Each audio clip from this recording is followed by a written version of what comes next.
My name is James Speer. I'm a systems consultant at Valuize, and welcome back to Valuize Your Gainsight Experience, a video series where we take a deep dive into Gainsight's features and functionalities to help you successfully adopt, implement, and maximize your Gainsight investment.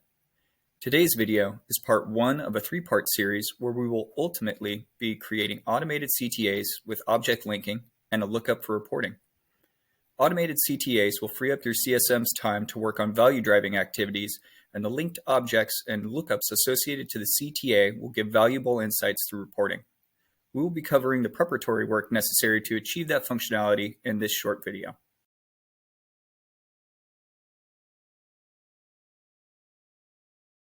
So welcome to part one of our video series.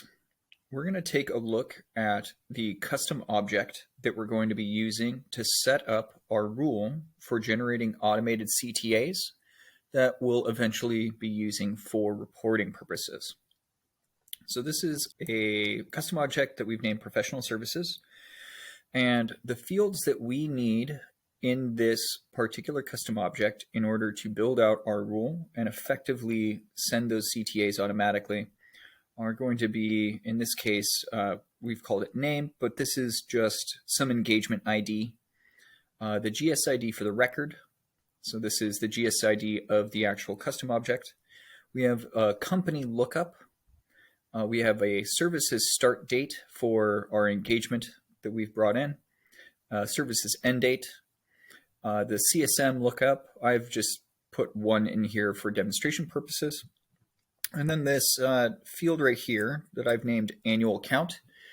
This is a number field that we're going to use in the rule at a later point to do a pretty neat trick that's going to allow us to send CTAs based off of the service start date without having to do a whole bunch of criteria. So it'll let us do this multiple times for each year. And you can load your custom object either by doing a connection with Salesforce, if that's where your data is located, or by bringing in a CSV. Essentially, however you have your data, just bring it in, put it into this custom object, and as long as you have these fields, you'll be good to go. And we're going to take a look at our call to action object. So for this next portion, we're going to link our custom object, and we do that by selecting the CTA type that we're going to use. So we have a CTA type named professional services as well as this lifecycle. So what you would normally do is come in here and select an object. And since we have our custom object ready to go, we've already selected it, and we don't have a bidirectional association selected, but we are associating it to company. The next portion is for this detail view layout configuration. We are going to add in a separate group from the default group and bring in a field that we've generated on the call to action object. This will let us push data from the CTA into the call to action object so that we can have a lookup for that particular record whenever a CTA is generated. I'll show you how to make this field real quick. So we go down to the bottom of the call to actions tab that's in this section here. And I've already looked it up here, but we have professional services record. And it's a lookup to professional services to the GSID. It's editable. And the way that you would make that is add a custom field, make your display name, select the data type. And we want to use a GSID because we are making a lookup. And we don't need to do any mapping, but we do want to select whatever our custom object is. So I would select professional services. And since we've already done that, we can go ahead and go back. Now, when we bring this field in, and see it's right here, this is that lookup field. I could drop another one in there. It needs to be on a separate group than the default group. If you put it in the default group, it's not going to show up. But it also needs to be editable.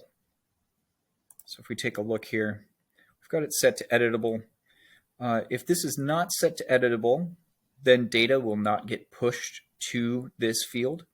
So there's a little bit of change management that you might need to do with your CSMs. Let them know that they can edit this, but they shouldn't. And that's not something that you can currently turn off. Another little piece of advice is that if you're going to add a field here, it cannot be the same name as what the custom object is. So you can see here that I've named a professional service record, and the actual custom object is named professional services. If you have them named the same, this field won't take in or ingest the data as long as that object is linked. You can only do one at a time when they have the same name, but just as long as you have these named differently, it'll work. And that's all we have for the setup. And next, we will be going over the setup for the rule. Gainsight's call to action feature is highly valuable if used thoughtfully in conjunction with linked objects and lookups. Calls to action can be leveraged by your CSMs to work on value driving activities and by your admins to build informative, actionable reports.